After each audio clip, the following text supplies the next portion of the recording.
Right guys, I just want to take a few quick minutes to explain a little bit more about my method of retrieval and how I go about me very light jig fishing.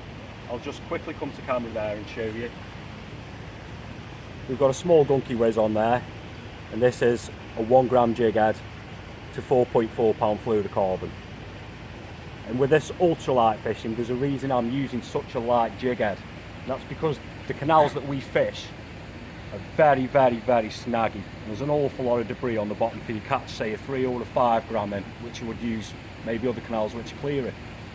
And what happens with this is the lure will flutter down, and with it being so light, you generally get away with it just sitting on the surface or any debris that's there.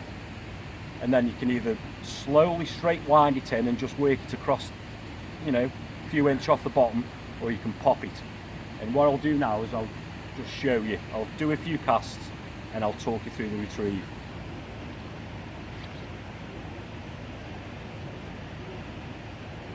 And basically now I've just got to pop that lure over towards the far bank.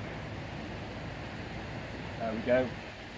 And with the ultralight jigs, you won't actually feel it touch down, so it's a good idea to put a slight bit of tension on your braid, and when that line drops back on itself, you know you're dead set on bottom. And I'll literally show you how slow I mean by a slow retrieve. I'll do that first. Using gentle taps of the rod tip, and I'm winding it as slowly as I possibly can.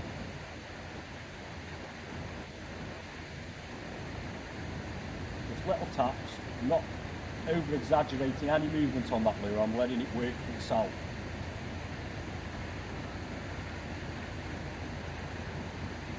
Rod tip you'll notice is quite low.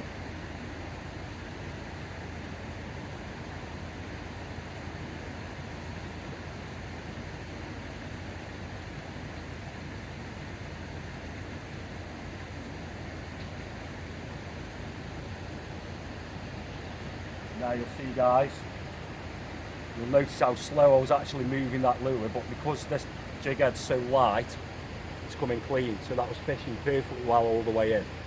And I will show you how I'll just lightly pop it across the bottom. Again, I'll fire it to the far bank. There we go. Slight tension on the braid, and I'm watching for it to drop back on itself. Which is now.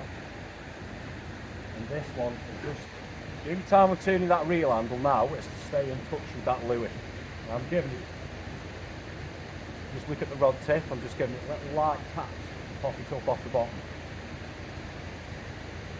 And leaving it on the hand. When it's dropped, pop it again. Let it hang.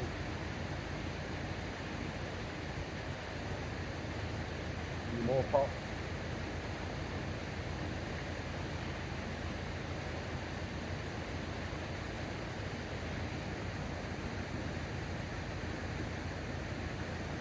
All I'm doing now is I'm just repeating that process I've explained.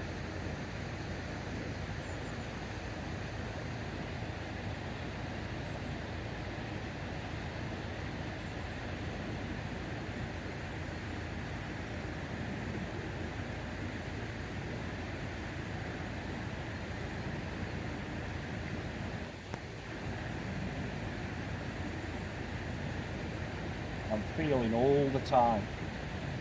Any kind of pluck or knock, could be a snag, but I'd advise try and make contact with it, because the likelihood is it will be a fish, maybe a snag. If it's a snag, nothing lost. Continue, reset, go back to what you're doing. But some takes from fish will feel like snags, and you have to learn to differentiate between the two. And one last thing before I finish up this little tip section. As you just see me there, cast the same place 2 times. That's just for the purposes of the video. But during my normal fishing, I'll turn one down the inside, like the face of a clock, imagine, and you're going to fan around the face of that clock, and you're going to cover that area. And then you're going to move up, and then you're going to do the same again. And keep repeating that process, and you will find fish. Okay, cheers guys. Go.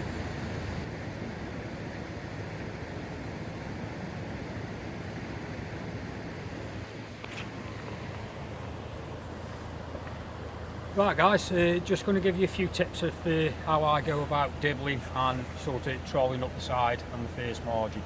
First of all, my gear I'm been using, you've just seen it in the water there, so it's actually a split tail action, nice little lure there, and it's only a 1 gram jig head, but they are a nice little jig head there. The reason I'm keeping it at 1 gram, and I think Dave's already mentioned this, is because it's very snaggy around here. You can just sit it on the bottom there and you just about get away with it. So what I'm going to show you is how I go about on my jigging, sorting out my first margin. So what I tend to do is lower it in, nice and slow, feed it down until you feel that jig head at the bottom, which is there.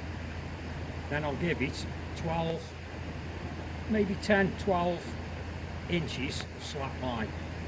And then what I'll do is, the first thing I'll do is gentle taps up and down. And if you just want to look at the tip of the rod, it's just a quick, nice gentle stroll down the canal bank. Now they're not massive movements I'm using. All I'm doing is imparting that up down, which you've seen at the first part of the video, into the lure, just to entice that fish. If you're sitting on the bottom and the lure's on the bottom, I'm in the right place. But if you're slightly up in the water, that up and down motion, just like that, will actually bring it into the fish's eye line, and that should induce a bite. So it's just a gentle walk. It isn't really a walk, it's just 1 foot in front of the other and go really slowly. So you're covering all that inside margin. Now the other thing I do is, so start from scratch again, I'll take it back out. I'll feed my line through, like that. And what I'll do is I'll swing my lure backwards to myself there. It goes on an angle. And all I'm going to do there is lower my rod tip right to the water's edge and give it some front brace flicks. Now what that's doing is picking the lure off the bottom, dropping it down slowly, picking it up, dropping it down. So you've got a wave effect with your lure as you're going up this margin. This does catch me a lot of fish. I haven't done it for a while, but it's a killer method, especially in cold times like this. It's hard to get a bite anyway. But it's nice just to give you guys who keep watching our videos just an insight onto how we're using our lures, how we're catching our fish. So hopefully you'll learn something from it like we do. We learn every day, we see other anglers out here and we get good tips off them. As I can see again, I'm not going really fast. If I had a bigger lure on and a bigger jig head, I'd have to go a bit quicker just to keep it from snagging up. But that's basically dibbling the inside margin. Thanks very much guys.